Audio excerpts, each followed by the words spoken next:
Eu sou Helena Silveira. E por 32 anos, a frase mais marcante que ouvi da boca do meu pai, Augusto Silveira, não foi um "eu te amo", mas sim um frio e cortante "eu preferia nunca ter tido você". Essa frase, proferida com uma indiferença que só um empresário de sucesso e poder absoluto pode dominar, era o meu mantra silencioso. Ela ressoava nos corredores da mansão no Morumbi, ecoava nas salas de reunião vazias da construtora Silveira e Filhos, que, ironicamente, nunca teve espaço para uma filha como eu. Meu pai é a personificação da velha guarda, um patrão. Brasileiro que construiu um império sobre concreto, aço e uma mentalidade machista da década de 70. Para ele, o sucesso era medido em metros cúbicos e contratos governamentais, e sua maior decepção era eu, a filha que trocou o cheiro de cimento pelo brilho de pixels, a que ousou fundar uma startup de logística de última milha em vez de frequentar o canteiro de obras. Meu irmão, Carlos, esse sim era o filho do título. Ele era o herdeiro presuntivo, o reflexo espelhado que meu pai buscava. Mas Carlos era fraco. Ele carregava o sobrenome, mas não a garra. Ele gostava do luxo, não do trabalho. Eu, por outro lado, carregava a rejeição, a fome e o desespero de provar meu valor em um campo que meu pai sequer entendia, o que me forjou em algo muito mais forte do que qualquer um deles poderia prever. O dia em que a bomba explodiu, o dia em que meu pai cuspiu a frase fatídica, foi durante um almoço de domingo, uma rara ocasião de harmonia familiar no nosso cenário de Guerra Fria. Eu havia acabado de recusar um convite para ser gerente financeira júnior na construtora. Você está louca, Helena? Você está jogando fora a chance de herdar um patrimônio de R$ 1 bilhão para mexer com entreguinhas de bicicleta? O que você está fazendo é uma vergonha para o nome Silveira. Às vezes eu preferia nunca ter tido você, para não ter que ouvir essas besteiras. Minha mãe, Maria Lúcia, só mexeu o garfo no prato, uma estátua de porcelana resignada, como sempre. Naquele momento, a dor sumiu, substituída por um frio cálculo. Não seria uma vingança comum, não seria uma disputa por herança. Seria uma vingança cirúrgica e corporativa, ambientada no palco onde ele se sentia invencível. O mundo dos grandes negócios. Eu prometi a mim mesma que ele veria a minha cara, não na folha de pagamento dele, mas no topo da tabela de concorrentes. A construtora dele estava prestes a entrar em um leilão vital, o projeto InfraRio 3.0, um contrato de 500 milhões que definiria seu futuro nos próximos 10 anos. Ele precisava daquele contrato para mascarar a hemorragia de caixa que Carlos havia causado. E eu? Eu estava prestes a finalizar um investimento anjo que avaliava a minha startup, a Logitech, em 800 milhões. Ele desprezava os meus 800 milhões, mas idolatrava os seus 500 milhões em potencial. A ironia era uma sobremesa saborosa que eu guardava para o final. A decisão estava tomada. Eu não o destruiria, mas o faria depender de mim. O faria reconhecer o meu valor publicamente, no lugar que mais importava para ele, a sala de reunião do poder. Pelos próximos 2 anos, cada hora de sono perdida, cada cafezinho gelado e cada rejeição de investidor foram combustível para o meu motor. Eu não era mais a filha rejeitada. Eu era a fundadora obcecada, a máquina de aprendizado de máquina que reescreveu a logística urbana de São Paulo. Minha empresa, a Logitech, tornou-se o terror silencioso do mercado, um algoritmo que prometia eficiência e sustentabilidade, coisas que a velha guarda de meu pai desprezava como modinhas. Eu sabia, pelo meu analista interno, que a construtora Silveira estava perdendo grandes licitações por causa da logística ultrapassada e dos custos de frete inflacionados. Exatamente a área que a minha entreguinhas de bicicleta havia resolvido com maestria robótica. O palco estava sendo montado, o tapete vermelho da humilhação estava sendo desenrolado. Eu só precisava esperar a hora certa para fazer a minha entrada triunfal, e ela estava vindo mais rápido do que eu imaginava, levada pelo vento da crise financeira que meu irmão, o filho, estava ajudando a soprar na empresa de meu pai. A construtora Silveira estava afundando, e eu era a boia salva-vidas que ele desprezava. A dor da rejeição paterna se transformou em uma armadura de aço. Naquele almoço, enquanto meu pai destilava o desprezo, eu estudei cada ruga de sua testa, cada tremor em sua mão que segurava o copo de uísque, buscando entender a fonte daquele ódio velado. Não era só a minha escolha de carreira. Era a minha própria existência que desafiava o seu modelo de mundo. Ele via em mim a ameaça ao seu legado de poder masculino inquestionável. Era como se a minha ambição, canalizada para o setor de tecnologia, fosse um vírus que ele não conseguia erradicar. A frase Eu preferia nunca ter tido você. Era a sua defesa final contra a realidade de que eu, a filha renegada, possuía o intelecto e a garra que faltavam ao seu herdeiro de fachada, Carlos. Minha mãe, Maria Lúcia, era a eterna mediadora, silenciosa, uma figura trágica da alta sociedade paulistana, cuja função era manter a aparência de perfeição. Ela sempre me olhava com um misto de pena e admiração, mas nunca com a coragem de me defender. Sua cumplicidade silenciosa era quase tão dolorosa quanto a rejeição explícita do meu pai. Eu sabia que, para triunfar, eu precisava quebrar, não apenas a estrutura de poder dele, mas também o muro de silêncio da minha mãe. A vingança, portanto, teria dois alvos: a humilhação profissional do meu pai e a redenção emocional da minha mãe. A Logitech não nasceu apenas de uma ideia de mercado. Ela nasceu da necessidade visceral de construir um mundo onde meu valor não fosse um item negociável na mesa de jantar. Meu primeiro escritório foi um apertado coworking na Avenida Paulista, uma antítese do opulento escritório de meu pai na Faria Lima. Enquanto ele desfrutava de vistas panorâmicas para a metrópole, eu encarava a tela de um computador, traduzindo a dor em linhas de código. O meu diferencial não era o dinheiro, mas sim o algoritmo de otimização de rotas que eu batizei de Oráculo. O Oráculo era o resultado de um machine learning que processava milhões de dados de tráfego, clima e demanda em tempo real, prometendo aos meus clientes uma redução de custos de até 40% na logística. Essa era a minha arma secreta, a que meu pai jamais conseguiria comprar ou entender. Em 2 anos, a Logitech conquistou o mercado de e-commerce brasileiro, fechando contratos gigantescos com varejistas que antes dependiam da ineficiente logística das transportadoras tradicionais, muitas delas subsidiárias das grandes construtoras como a de meu pai. O meu crescimento era exponencial, o dele, estagnado. A reunião de negócios que mudaria tudo, o momento que eu ansiava e temia, estava marcada para uma terça-feira, no vesmento de 5º andar de um prédio espelhado na Berrini. O convite chegou por e-mail, de forma impessoal, assinado por um dos diretores financeiros da construtora Silveira, que, desesperado, buscava soluções para a crise iminente. O meu pai não sabia que eu era a H. Silveira por trás da Logitech. Ele me conhecia como Helena, a filha que joga a vida fora. A minha identidade era o meu trunfo final. Eu havia instruído meu time a manter o sigilo absoluto, usando apenas o meu pseudônimo profissional. A crise da construtora Silveira era pública, mas a magnitude era segredo. O projeto Infrario 3.0 havia se tornado a tábua de salvação, mas a logística da obra, que envolvia a movimentação maciça de materiais do Porto de Santos para o Rio de Janeiro, era o seu calcanhar de Aquiles. Era um problema que apenas o meu oráculo poderia resolver. Eu passei a semana anterior revisando cada detalhe da minha apresentação. Cada slide era um punhal.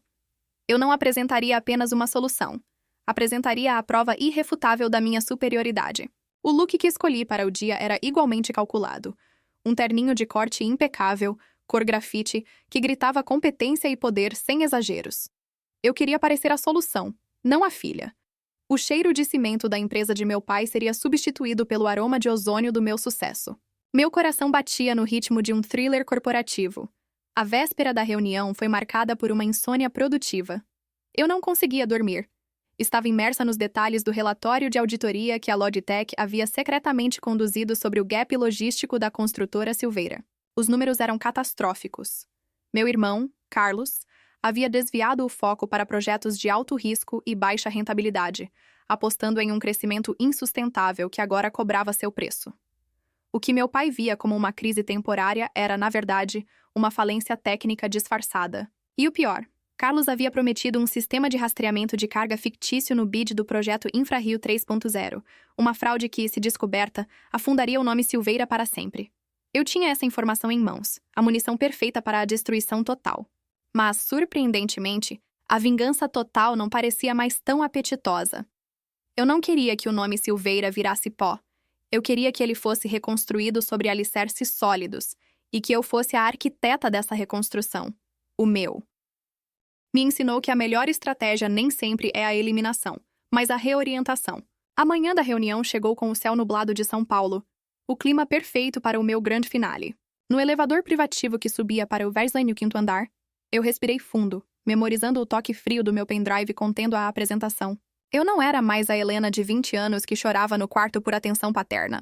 Eu era a CEO de uma empresa que valia quase R$1 bilhão, Uma força econômica que meu pai, na sua arrogância, nunca se deu ao trabalho de quantificar. A sala de reuniões era exatamente como eu me lembrava. Longa, mesa de jacarandá maciço e uma vista que parecia zombar dos problemas do mundo. Meu pai estava lá, no centro da mesa, com sua aura de autoridade inabalável. Ao seu lado, Carlos, pálido e suado, tentando parecer compenetrado. 3 diretores financeiros completavam a bancada. A porta se abriu e o diretor financeiro me apresentou hesitando. Dr. Augusto, esta é a senhora Helena Silveira, fundadora e CEO da Logitech. O silêncio que se seguiu foi mais alto que qualquer explosão. O copo de água na frente do meu pai estalou no mármore. O rosto dele, geralmente impassível, contorceu-se em uma máscara de choque, descrença e, acima de tudo, vergonha. Ele me olhou como se eu fosse um fantasma que ele havia invocado por engano. Helena? A voz dele era um sussurro rouco. A autoridade havia se evaporado.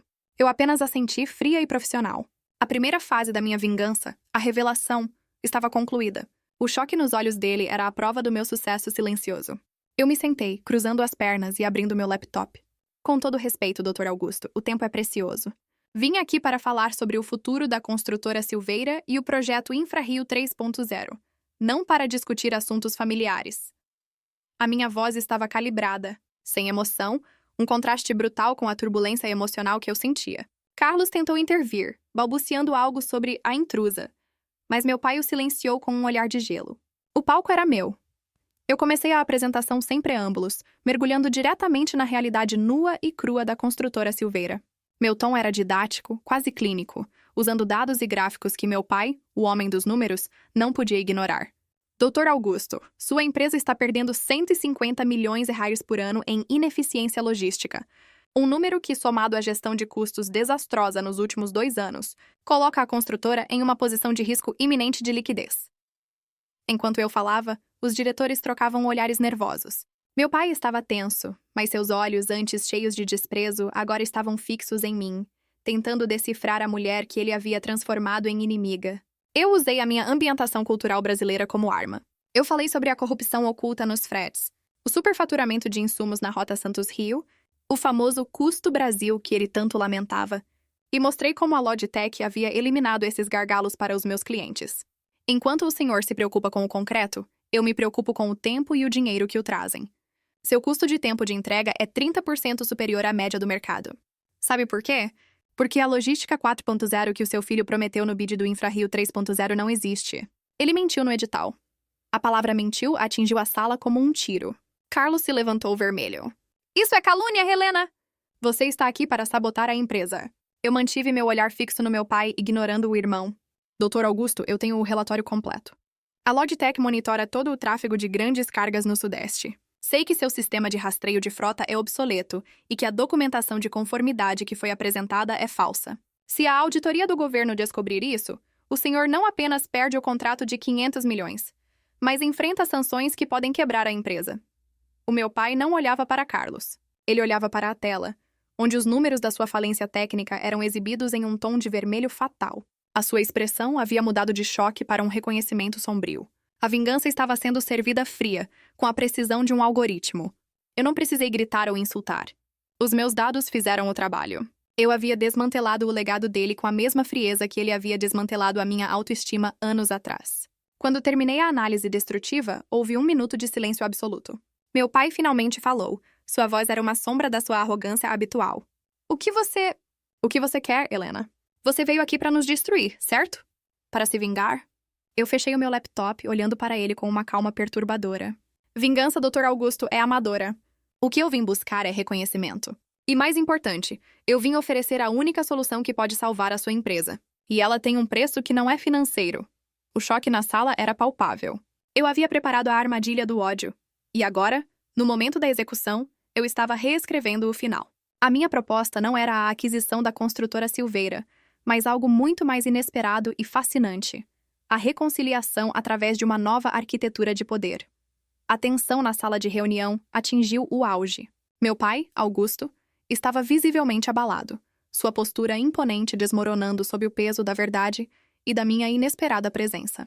Ele gesticulou para que Carlos e os diretores saíssem, querendo enfrentar a tempestade sozinho.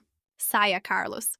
Deixe-nos a sós, e vocês também, senhores, ordenou ele, sua voz ainda grave, mas com um traço de tremor que nunca antes ouvi. Quando ficamos a sós, o silêncio preencheu o espaço novamente, mas desta vez era um silêncio de acerto de contas, não de desprezo. Qual é o preço, Helena? Ele perguntou, voltando a si. Diga logo.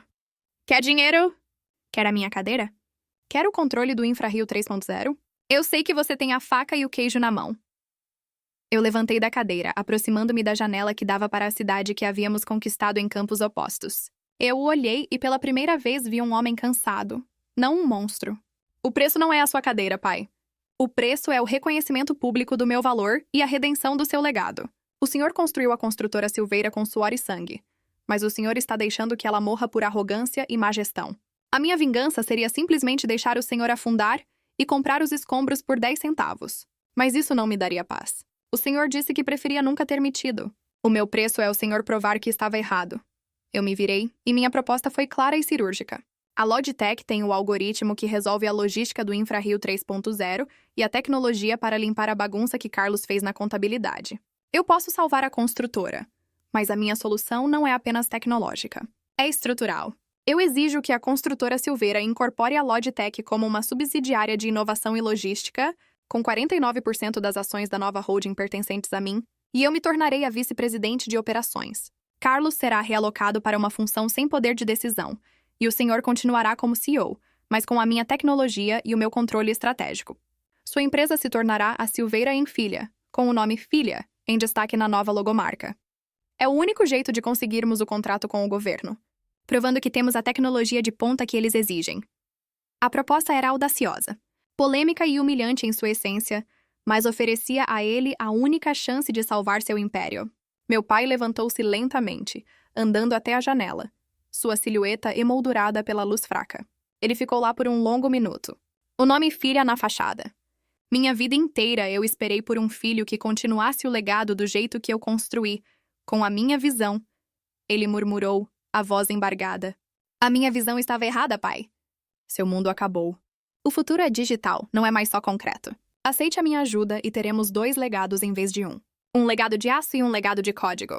O senhor terá de volta o respeito do mercado e eu terei o seu. É a sua última chance de consertar o que quebramos. Ele se virou. O olhar não era mais de desprezo. Era de um profundo e doloroso respeito. Onde eu assino? O acordo foi selado com um aperto de mãos firme, profissional. Não houve abraços paternais ou lágrimas de arrependimento. Meu pai, Augusto, estava de volta ao modo empresário, mas havia uma diferença abissal. Ele me olhava como uma parceira, não como uma subalterna. A reconciliação neste ponto era puramente estratégica, um pacto de poder.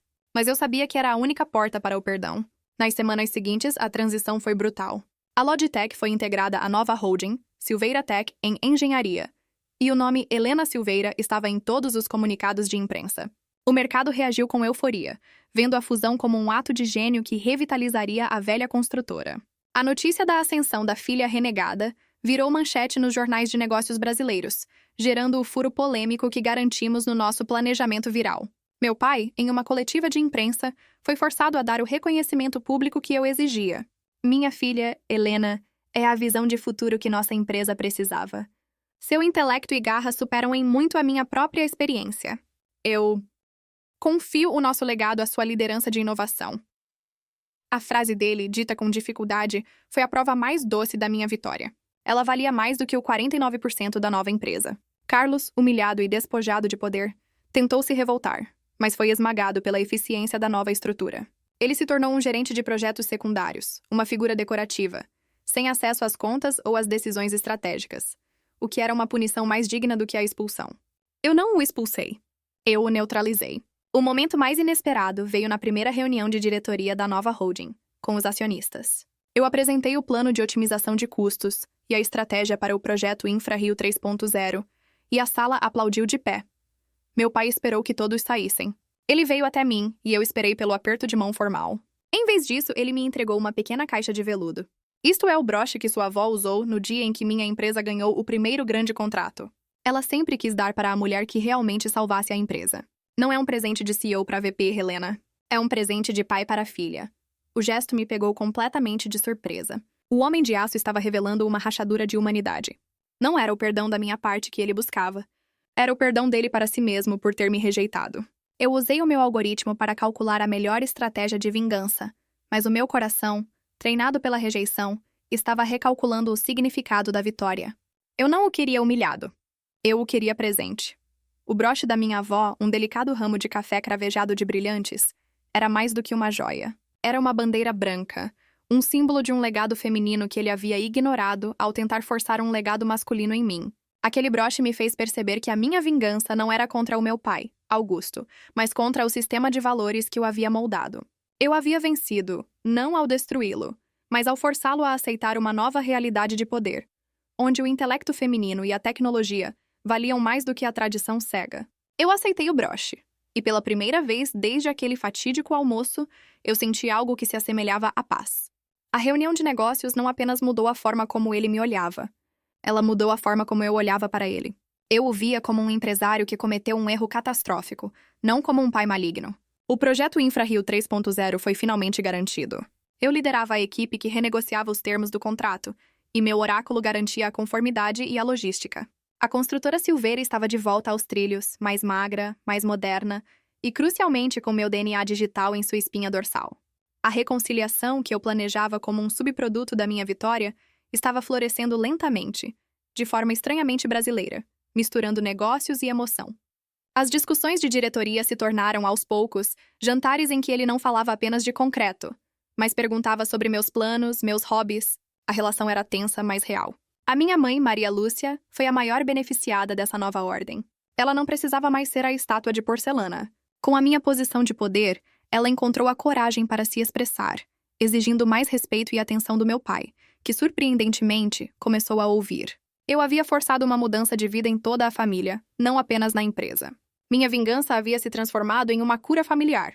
O final inesperado não foi a falência do meu pai ou a minha aquisição total. Foi a construção de algo novo juntos, sob minhas regras. A nova rotina corporativa era uma coreografia complexa. Meu pai, o CEO, agora precisava da aprovação da vice-presidente de operações, eu, para qualquer investimento acima de 5 milhões de dólares. Eu o via se contorcer sob as novas regras, mas ele cumpria, porque sabia que o meu sistema era infalível. A punição dele não era a perda de poder, mas a perda da onipotência, forçando-o a confiar em mim, a quem ele havia rejeitado. Essa confiança forçada foi o verdadeiro motor da nossa reconciliação. Aos poucos, as conversas de negócios se misturaram com lembranças. Certa tarde, ele entrou no meu novo e imponente escritório na Berrine, sem avisar. Helena, você lembra daquele verão em Santos, quando você tinha uns 10 anos e tentou me ajudar a soldar um pequeno portão? Eu te gritei porque você estava atrapalhando. Eu assenti, a memória daquela humilhação ainda vívida. Lembro. O senhor disse que eu era inútil para o trabalho de verdade. Ele se sentou, algo que raramente fazia, e respirou fundo. Eu estava errado. Eu era um homem burro, tentando forçar você a ser algo que você não era, porque era o único modelo de sucesso que eu conhecia. O seu trabalho agora é o trabalho de verdade. O meu está se tornando obsoleto. Ele não pediu desculpas, mas a confissão da ignorância dele era, para ele, o equivalente a uma joia rara. Ele se permitiu a vulnerabilidade. Eu não exigi um pedido formal de desculpas. Eu o perdoei, não com palavras, mas com a continuidade do meu trabalho, garantindo que o legado dele fosse protegido pela minha visão. A Logitech não era mais sobre entreguinhas. Era o braço tecnológico que salvaria a construtora da obsolescência. E esse era o mais poderoso ato de perdão que eu poderia dar. Usar o meu sucesso, construído na minha rejeição, para proteger o homem que me causou a dor. A virada final, o toque de mestre na nossa história de vingança e redenção, aconteceu 6 meses depois da fusão, na festa de aniversário de 60 anos do meu pai. O evento, realizado no Jockey Club de São Paulo, era o ápice da sociedade e dos negócios. Todos os grandes empresários, os concorrentes e a imprensa estavam presentes. Meu pai no centro estava radiante, com a construtora vivendo sua melhor fase em décadas, graças a mim. O seu discurso era aguardado. Eu estava ao lado da minha mãe, que sorria com uma genuína felicidade que eu não via nela há anos. Meu pai pegou o microfone e, em vez de falar sobre lucros ou o InfraRio 3.0, ele falou sobre legado. Por 40 anos, eu pensei que meu legado seria apenas o concreto que construí. Eu desprezei o que não entendia e cometi um erro gravíssimo com a pessoa que mais se parecia comigo em garra e ambição. A sala estava em silêncio.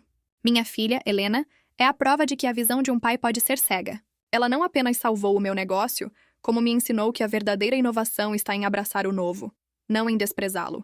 Eu olhei para o meu reflexo durante anos e vi apenas o meu filho. Hoje, eu olho para a Helena, para o sucesso dela, para a Silveira Tech Engenharia, e pela primeira vez eu vejo o futuro. Eu vejo a minha sucessora. Ele se virou para mim, estendeu a mão e fez algo que nunca fez em toda a minha vida. Ele me pediu permissão. Helena, minha vice-presidente, eu estaria honrado se você aceitasse se tornar oficialmente a CEO da nova empresa, me permitindo focar na minha aposentadoria e no papel de presidente do conselho. O gesto foi a reconciliação pública mais fascinante e inesperada que eu poderia ter planejado. Não foi um final feliz clichê, porque o nosso relacionamento ainda era complicado, mas era um final transformador. Eu não havia destruído meu pai. Eu havia lhe dado a permissão para descansar, e mais importante, o presente da paz de espírito, sabendo que o seu legado estava em mãos mais competentes. E a mim, ele me deu a coroa que eu havia conquistado com a minha própria guerra. Eu subi ao palco e o meu discurso foi curto. É uma honra. Meu pai e eu passamos por uma longa e às vezes dolorosa negociação. Mas hoje, a Silveira Tech em Engenharia prova que o sucesso verdadeiro não é sobre quem está certo, mas sobre o que é certo para o futuro. Obrigada, pai. Que venham os próximos 40 anos. Eu o abracei, um abraço formal, mas com um toque de afeto recém-descoberto. O final da nossa história não foi sobre dinheiro ou sobre vingança total, mas sobre uma mudança de vida completa para ambos. Ele me olhou e eu olhei para ele. E o que eu vi não era o patriarca, mas um homem que finalmente me via. E essa era a verdadeira vitória. A aceitação do cargo de CEO marcou o fim da minha jornada de vingança e o início da minha jornada de legado. O meu pai, agora no conselho, era um aliado, um mentor que finalmente via o valor da filha que ele havia rejeitado. Ele se tornou o meu maior defensor, ironicamente, porque a minha agressividade corporativa em salvá-lo era a qualidade que ele mais admirava em si mesmo. A vingança se consumou, não na destruição, mas na substituição estratégica e consentida. E isso era profundamente brasileiro. A disputa familiar se resolveu no campo de batalha dos negócios, e a emoção se fundiu com a transação. O meu sucesso não era mais uma vergonha, mas o orgulho de Augusto Silveira.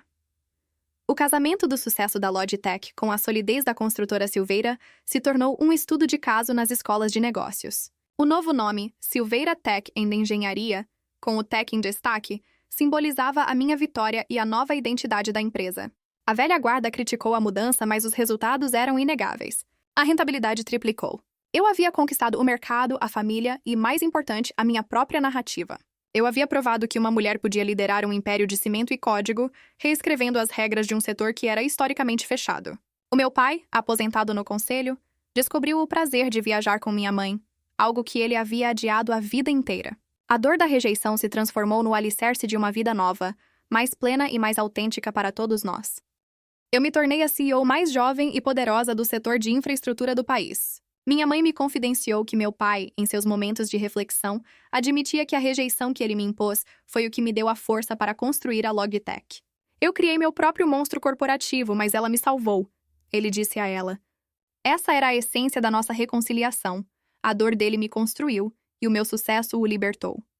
A história não terminou com um abraço e um viveram felizes para sempre, mas com uma parceria de respeito mútuo e uma admiração que só a superação de uma grande dor pode forjar. Eu salvei a empresa dele, e ele me deu a chance de finalmente ser vista, não como a filha, mas como a líder que eu sempre fui destinada a ser. A última vez que almoçamos juntos, ele me perguntou sobre os meus próximos planos de aquisição. Eu sorri. Tenho algumas empresas de logística obsoletas na mira, pai. Empresas que se recusaram a mudar.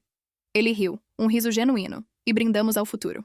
A minha vingança, que começou com a intenção de destruição, terminou com a reconstrução do nosso nome e da nossa relação, em uma versão muito mais forte e fascinante. Eu havia trocado a dor do desprezo pelo poder do respeito, e essa troca não tinha preço.